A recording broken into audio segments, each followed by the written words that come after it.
Hi there. It is time for math. Good job for taking some time out of your play to do some work today. But it's kind of like play today because we're going to be practicing our fractions, and fractions are fabulous fun. When you know what you're doing, fractions can be quite fun. Do you remember how in Berenstain Bear's show where Sister Bear got so stressed out from fractions that she developed a habit of biting her fingernails?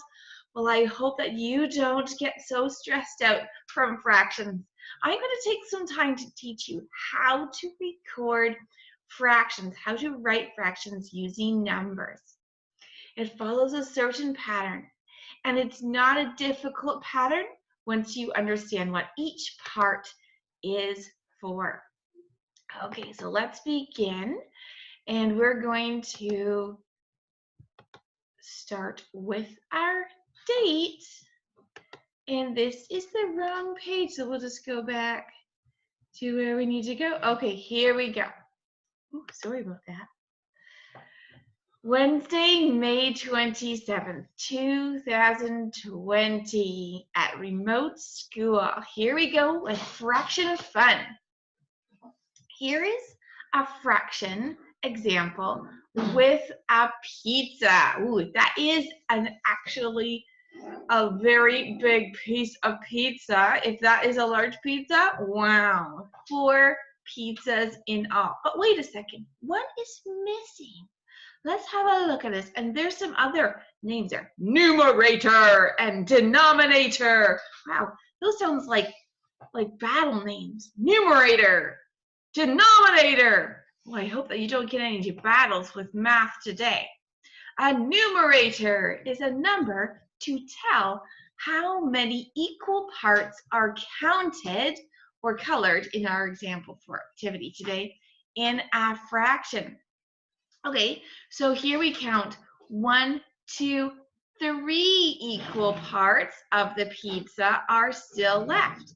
So that is why they have the number 3 there, 3.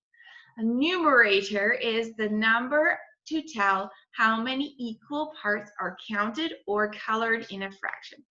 Got it? Okay, so that goes at the top. The numerator goes at the top. And the denominator is the number to tell how many equal parts a whole shape, like a pizza, or set is divided into.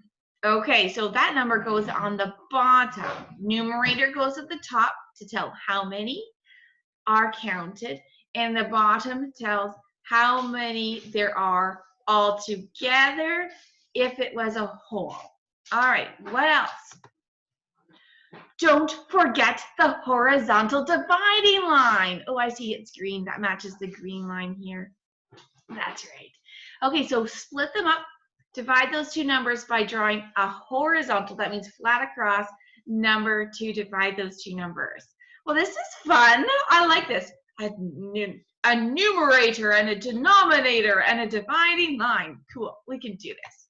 All right, now you get to do it on your page. So there is a chart on your activity page today for Wednesday, and it says writing fractions from numerators and denominators, grade 2 fraction worksheet.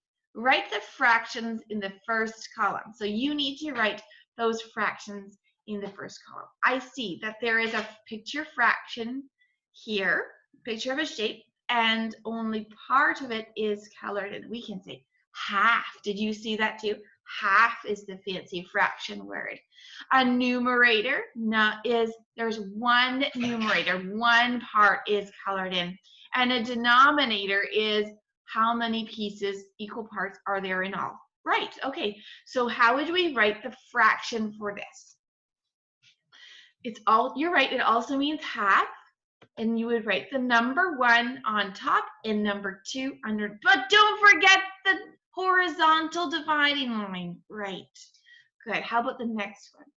There is a circle now, and I see that there are 3 equal parts in all. That's the denominator. It goes on the bottom. I see that there are 2 parts that are shaded in.